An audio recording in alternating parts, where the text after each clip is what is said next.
மறுநாள் காலையில ஜலஜம்மா எல்லா சமையலும் முடிச்சிட்டு மக்களுக்காக காத்துட்டு இருந்தாங்க. ஊர் மக்கள் எல்லாரும் ஜலஜம்மா கடைக்கு வந்ததுமே ஜலஜம்மாக்கு ரொம்ப சந்தோஷம் ஆயிருச்சு. டேய் வேலா, நேத்து எல்லாரும் என்னோட கடைக்கு வந்தாங்க, இன்னைக்கு ஒருத்தர் கூட என் கடைக்கு வரவே இல்லையே. இங்க என்ன நடக்குது எனக்கு ஒன்னும் புரியலையே. உனக்கு விஷயம் தெரியாதா? ஜலஜம்மா உங்க வீட்டுக்கு வெளியே ஒரு கடை ஆரம்பிச்சிட்டாங்கடா. டேய் வேலா, உன்கிட்ட நான் ஒன்னு சொல்லணும். இன்னைக்கு நான் என்ன பண்ணேன்னு தெரியுமா?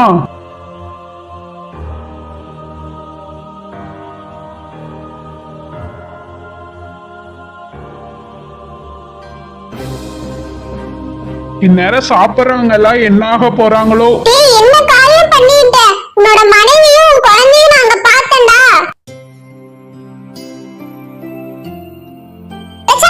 நீங்க பிரியாணி சூப்பரா செய்வீங்கன்னு கேள்விப்பட்டேன். என் பொண்ணு இங்கதான் சாப்பிடுறேன்னு சொல்லி நான் அடம் பிடிச்சி இங்க கூட்டிட்டு வந்தாமா. ஐயோ கடவுளே, என்னடா சொல்றேன்? என் மனைவி அங்கேயா இருக்கா?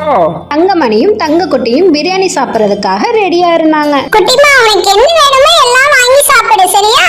அடியே தங்கமணி தங்கக்குட்டி, அதை சாப்பிடாதீங்க.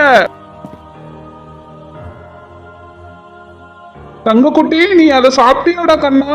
இல்லங்க, பாப்பா அதை சாப்பிடவே இல்ல. ஆமா, நீங்க இங்க என்ன பண்றீங்க? அத சொல்லுங்க. அட கடவுளே, நான் சரியான நேரத்துல வந்துட்டேன் போல. இல்லைன்னா இந்நேரம் என் பொண்ணை நான் பார்த்திருக்க முடியாது. அம்மா, அதுல விஷம் கலந்துருக்கு. அந்த விஷத்தை கலக்குனதே நான் தாம்மா.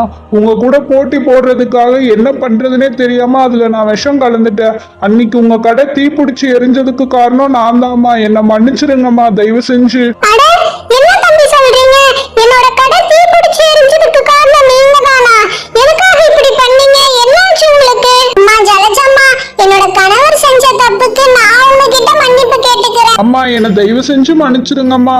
நானும் ஒரு பிரியாணி கடை வச்சிருக்கேன். ஆனா என்னோட கடைக்கு யாருமே வர மாட்டேங்கிறாங்க. உங்க கடைக்கு தான் ஊர் மக்கள் எல்லாரும் வராங்க. அந்த ஒரு பேராசையில இப்படி நான் பண்ணிட்டேன். பரவாயில்ல, எந்திரிங்க தம்பி. இங்க எல்லாருமே கஷ்டப்பட்டு தான் சம்பாதிக்கிறாங்க. நீங்களும் அப்படிதான். ஆனா யாருக்கும் இந்த மாதிரி பண்ணிடாதீங்க, சரிங்களா? நாம அடுத்தவங்களுக்கு ஒரு கெடுதல் செஞ்சா அந்த கெடுதல் நமக்கே வந்து சேரும். அதுவே நல்லது செஞ்சா அந்த நல்லது கூட நமக்கு வந்து சேரும்.